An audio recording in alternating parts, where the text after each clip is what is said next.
Hello and welcome back to Suspended Fanimation. I'm your host, Dennis Bithoulkas, and it's time for another episode of Loki, Season 2, Episode 2, Breaking Brad. Welcome, everybody. Let me take care of some business first, and we'll get down to it. If you like what you see here, like, share, and subscribe. If you're still on the fence about subscribing, take a look at the video that pops up at the very end here. YouTube takes the algorithms of all the stuff you've been watching and tries to match it as best as possible to one of the videos in my vast video library and pops it up here just for you. And if you like what you see there, please hit that subscribe button down below there. And if you can, hit that like button, the share button as well. And if you want to know when I'm going to be on live again next, go over to suspendedfanimation.com. Take a look at the schedule I have up there. I change it every week. And sometimes, like today, I changed it out today. And so I have my schedule up there. And then also underneath there, you'll see there's all the future stuff that's coming up as well. So not everything that's coming out, but there's some stuff out there. And plus, I also have links to my pages, social media, all that kind of stuff is there as well. All right, let's get to it, shall we? Spoiler alert, I am going to spoil the episode. If you have not seen the episode, go and watch it. Come on back. This will be a video. You can comment down below in the comment section. Give you enough time to pause, look away, whatever you need to do. All right. That should be plenty of time. So, we end up on the sacred timeline, and I really gotta say, what the hell is it with white guys that time travel that need to come up with a badass name, and it's always their name has to have wolf in it. So X-15, Hunter X-15 is on the sacred timeline as a movie star in the 70s and has named himself Brad Wolf. And for those of you who remember, there's another little show on Hulu, Future Man. We had another man named Wolf that would travel through time as well. So so Brad Wolf, Loki and B-15, and of course Mobius hunt him down. Loki, of course, is the one that uses magic in order to take him down. And I like the shadow scene too. Yes, he had actually showed that Loki hasn't forgotten about his magic and is using it. And they want to find out where the hell Sylvie is, and they think he might know where it's at because, of course, he was with General Dox when Dox left with all her people, with all the ordnance from the armory, all that stuff. They want to know what the hell's going on, but they really want to know where Sylvie is. So, of course, it becomes a whole exercise on trying to break Brad. And Brad, pretty much has their number. And instead of instigating Loki into hitting him, he instigates Mobius into hitting him. In the meantime, Ouroboros is trying to, or OB, is trying to fix the temporal loom so it can deal with all these branching realities that are coming off the sacred timeline, because that's not what it's built for. And he does build something, but he realizes he can't open the blast shield. He does not have the temporal aura, the authorized temporal aura, in order to open it up. It has to be the person who built the TVA, which of course is Kang, or a version of Kang, which is going to be a little bit difficult getting that person there to open things up. So there's that going on as well. We do find Sylvie finally, or they should say our group finds Sylvie, and Brad is kind of itchy and just wants to leave. He wants to go back to the sacred timeline, And finally, they kind of put two and two together, and they're like, what aren't you telling us? What the hell is going to happen? And they find out that Dox is basically going to prune multiple timelines, branches off the timeline simultaneously. And that's when we see, our group ends up going to their staging area, Dox's staging area, and takes out Dox and her, I guess you could say, her board that's controlling all of this, but not in time. I mean, it prunes a lot of branches off the timeline, which actually helps the temporal loom quite a bit, but at the same time just fucks up, billions upon billions of trillions upon trillions of people have died at this point from them branching those timelines. But the Broxton timeline that Sylvie came from is still there. So that branch is there. Yasi says, I like Loki. I'm so confused when that's what makes it interesting. I like it when I have to ask. Yeah. I do like the fact that we're seeing a so remember this Loki never went through what he went through in the movies. This is a Loki who was essentially weeks removed from the Battle of New York. And so he really has just kind of grown in the TVA.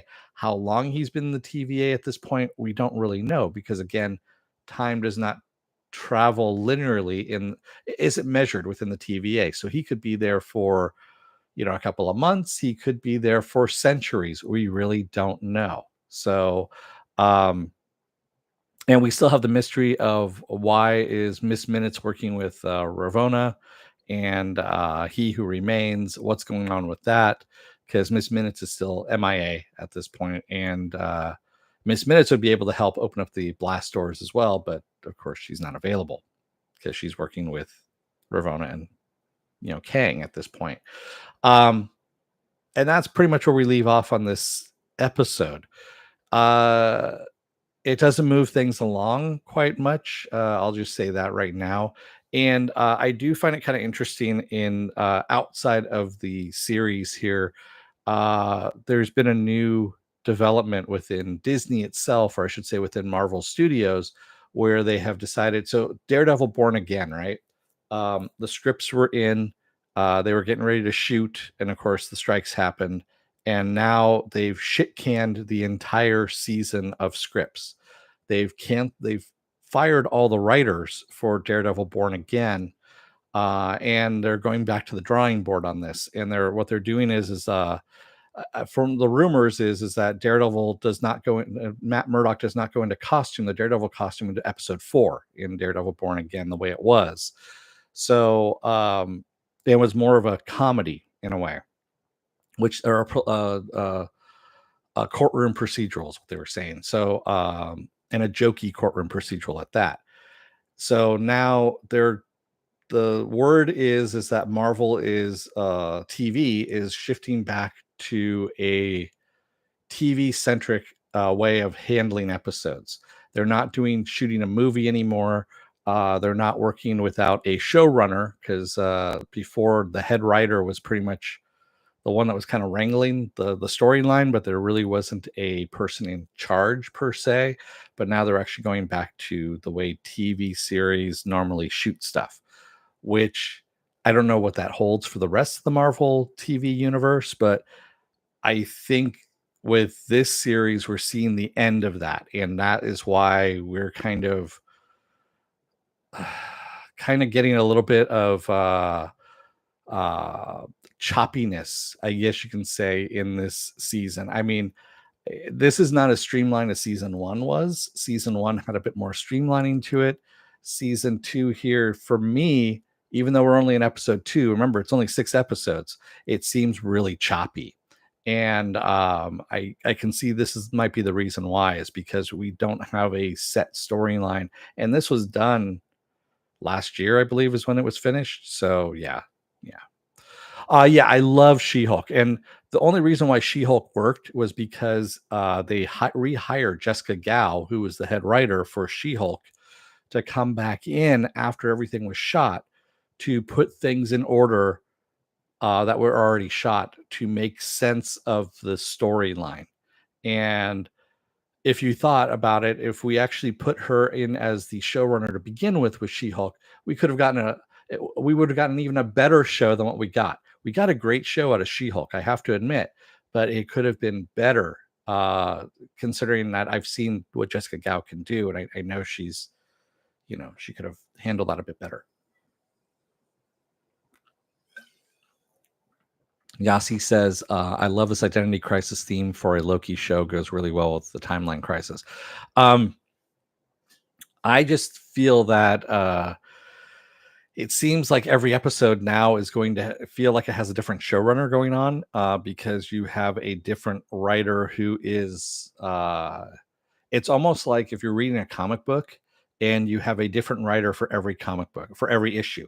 So you have issue 1, different writer. Issue 2, different writer than that, and they have a different version of what they want to do.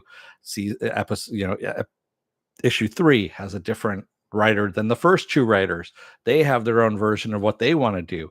And that's kind of what you don't want in TV. You want to have something that is seamless and makes your story flow. Yes, you can have a TV series about time travel, excuse me, actually take place out of order and still come together in the end, but that's not what's happening with this. This is just sloppy is really what's going on. And again, it's what's going on behind the scenes that is affecting what we're seeing, out on the screen.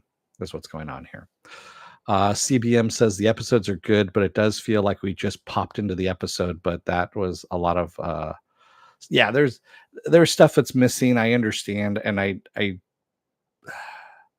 don't know what they're doing. I mean, once the whole season comes out of it and and airs, I can probably dissect it a little bit more and have a better idea of what they were trying to do. And most likely we'll get an explanation like 6 months after it's over with as to what went wrong and why things came out the way it did. Um, and I'm sure it's just going to be, shit from on high that rolled downhill. So, yeah. Yes, he says, "Oh no, that's why it's this confusing and sometimes not consistent." Yeah, that's exactly the reason why it is. It makes a lot more sense now that this has come to light. That that this is the reason why things are happening this way. And yeah, Marvel tried playing. I mean, I should say Marvel Studios tried playing it a bit loose and fast, and it didn't work. It bit them in the ass, quite honestly. But I am looking forward to the color version of Werewolf by Night being re-released next Friday. So, or this coming Friday, I should say, the 20th. Because that is, I rewatched it again, the black and white version, and it's just fucking awesome. It's a great little one-off. And I'm hoping they're do more of Werewolf by Night because I want more of that. Yeah. No, you should never doubt the nerd within, Yasi. Yeah, if it doesn't feel right, there's most likely something off. I mean, yeah, sometimes it can be the way you're viewing things and the way you're perceiving things. Yes, I've had that happen myself. But yeah, if it in this case, no, it's something's going on from a pie in the Marvel world, Marvel Studios world, I should say. All right. So, yeah, sorry about yesterday. I mean, honestly, I was wiped the fuck out after work. It's just been, yeah, one thing after another, after another, after another, after another, after another. So it's, yeah, I do have vacation coming up in December, but that's a long ways away at this point from what it feels like. Um, what else do I have going on for the rest of this week? Well, I'm trying to move things to tomorrow and hopefully have get Doom Patrol out of the way. Episodes 7 and 8 have dropped for the final season of Doom Patrol. And I'm going to do those together, is what I'm going to do. And then they're going to do a single episode every week, is what they're going to do. And then, of course, Gen 5. I'm going to try and do that tomorrow as well. So. CBM says, I've heard people calling the Werewolf by Night in color a shameless, lazy way of making money, but I don't care. How are they making money off of it though? CBM. I mean, it's coming out on a streaming service that people are already paid for. Um, yeah, I mean, I know that they're selling it. I believe they finally released it on physical media, if I'm not mistaken.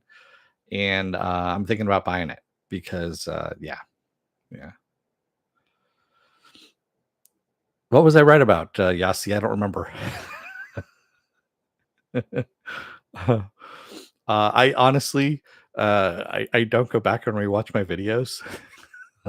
It's very stream of consciousness, and I hate to say it, I forget what I say some of the times. So it does happen because that's what I am. Yeah. CVM says I still have to watch episode 8. They didn't release it here when they did episode 7. Oh, really? Oh, that's right. Yeah, that's right. You're up in Canada. I forgot. Yeah.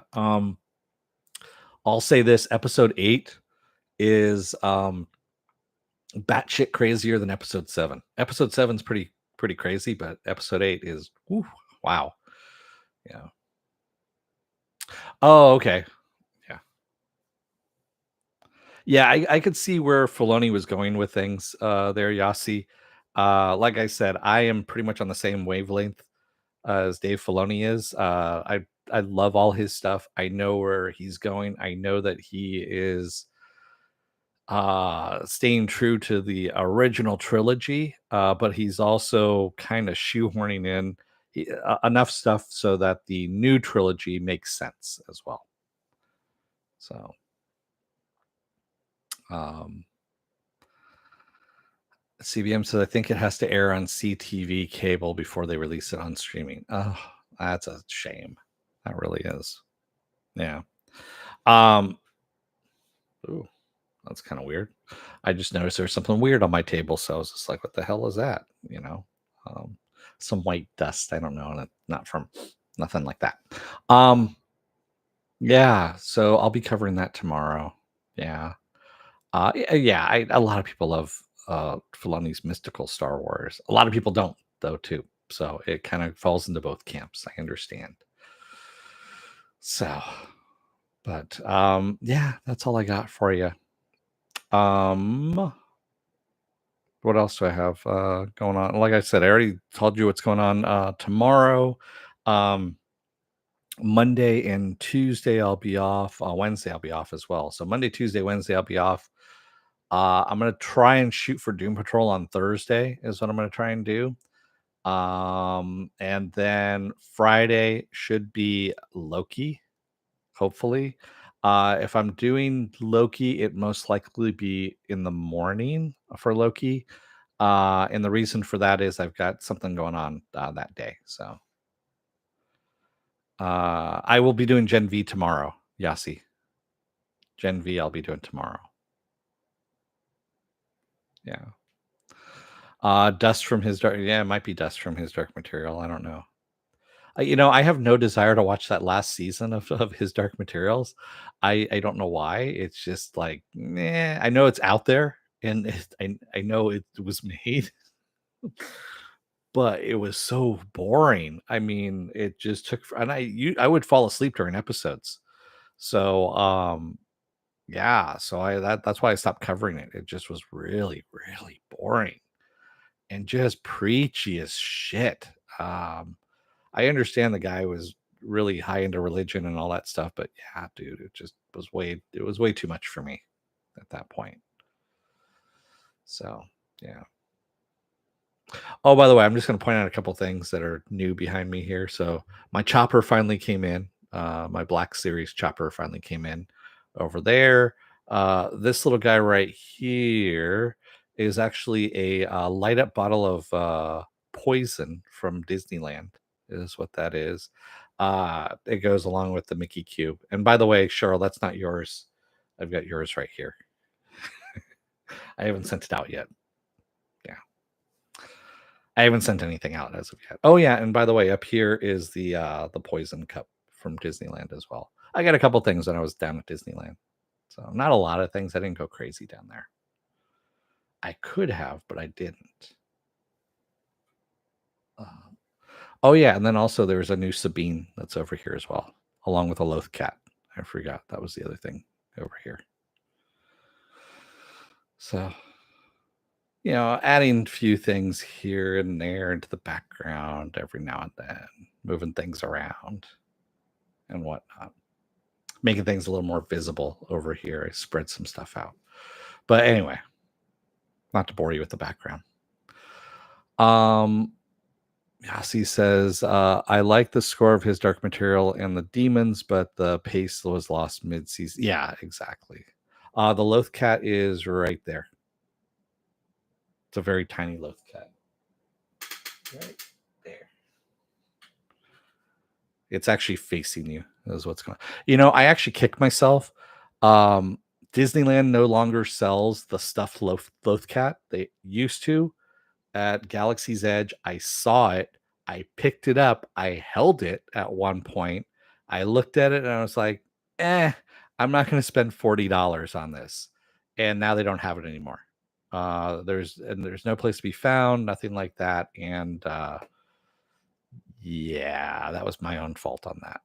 It is very tiny. It is a very tiny Loth cat, but it is, it's a tiny Sabine, as well, compared to that Sabine.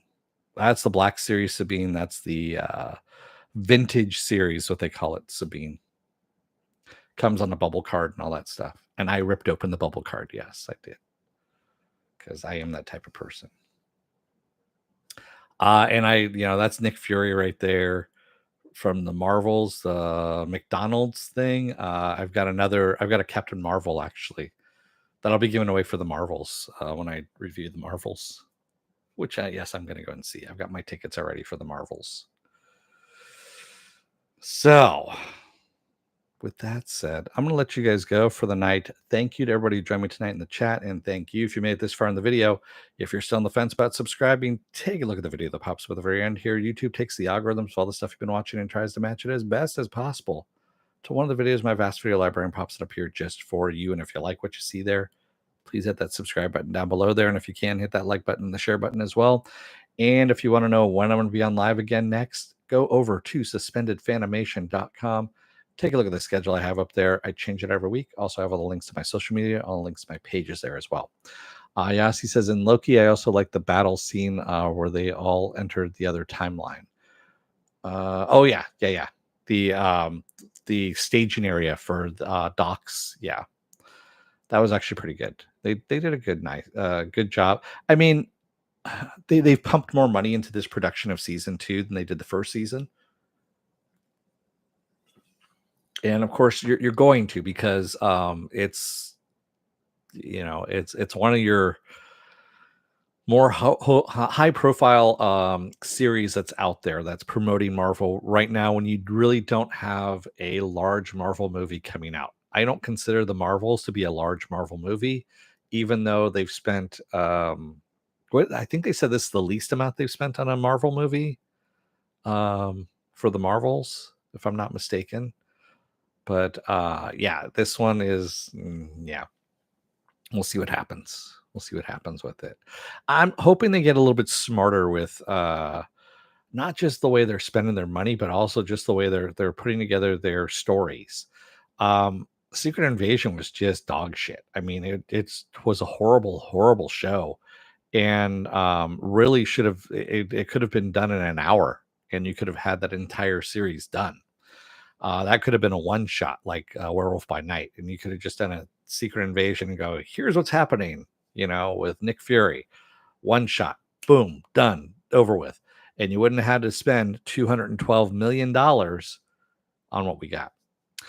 I don't know what's going on with WandaVision. Supposedly the rumor is the reason why there's two different rumors of why that Agatha, the title keeps changing. One is it's the multiverse, so that's why the title keeps changing, and Marvel's just kind of fucking with us. They're doing it purposely. Two is the title keeps changing because the storyline keeps changing, and the latest version is it's the Coven. It's a Coven of Witches. Excuse me. We know that people have been added in, actors and actresses. Aubrey Plaza is supposedly coming in as a witch as well, and supposedly Wanda is going to be coming back in this as well. And again, it's Marvel. If there's no body, that person's still alive. So, Tony Stark, there was a body that was buried, so he's dead. Tony Stark is dead. But with Wanda, there was no body. All we just saw was shit falling, near her, maybe on her, but there was no body. Yeah. The latest version of the Agatha name, CPM, is Agatha Darkhold Darkhold Secrets or something like that. I actually have it up on Suspended Fanimation. Again, if you go over to suspendedfanimation.com, you can see all of that down below. Agatha Darkhold Diaries is what it's called now. That is the latest version of the name. is Agatha Darkhold Diaries. Yeah. I mean, it was the Coven of Chaos at one point. Uh, all this kind of stuff, and now it's called the Darkhold Diaries. I like the entire series of WandaVision. Quite honestly, it was pretty fucked up for the most part. I'm talking about character wise, the what she did to people, and if they had developed it properly, you could have seen her become the villain that she was supposed to that she became in Multiverse of Madness. It would have been a much. I think we just needed one more season to kind of properly cement her as a villain, or just going over into madness kind of thing. And I think that would have been, yeah, Dark Hold, Hold. Yes, yes, I already know the porn name is going to be Dark Hole Diaries. Yes, but yeah, sounds like a CW show. Yeah, CW is pretty much gone now at this point, but you know how it is. And good riddance to CW, quite honestly. See what happens. Yeah, Wanda is a fucked up character. I mean, in the comics, House of M, I mean, House of M, oh man, you don't get more of a fucked up storyline than that. And then when they had the aftermath of that, I can't remember the explanation of how she was manipulated into what happened there. And I think that was done like about 5 years, 6 years, 5 or 10 years after House of M, and it was even more fucked up. And I'm like, wow, that's actually really, you know, twisted. And it just shows you how much, writers are just sadistic little bastards. So, all right. And with that said, I really am going to let you go right now. So, thank you, everyone. I will see you again tomorrow, hopefully. um, yeah, today was also a little bit of a traveling thing. I had taxes because I forgot about my taxes. So, I got those done today. And the Google store opened up here in Mountain View. So, I actually went to the Google store in Mountain View because, as you can see, I don't have my watch on right now because I had ordered my watch. It was not going to come in until next month, and then they had it there. So I just did the swap. And plus, I got to look at the new Google store because it just opened up on Thursday. So that was actually kind of a bonus. It was kind of cool. Anyway, that said, yeah, being that I'm on YouTube and whatnot, might as well plug the gigantic corporation that plugs all of this. All right, everyone. Now, really, I'm going to let you go. Thanks, everyone. I will see you again tomorrow. Until then, don't let the door hit your ass on the way out. Otherwise, you may ramble on and on and on and do so many Minnesota goodbyes that people are going to go, when the fuck is this going to end? Thanks, everybody. I will see you again tomorrow. Have a good rest of your night. Stay safe. Be well. Take care. Wear those masks because people are coughing like shit out there. And yeah, thanks, everyone. I will see you again tomorrow. Have a good rest of your night. And if I don't see you until next week, have a good weekend too. Thanks, everyone. Good night.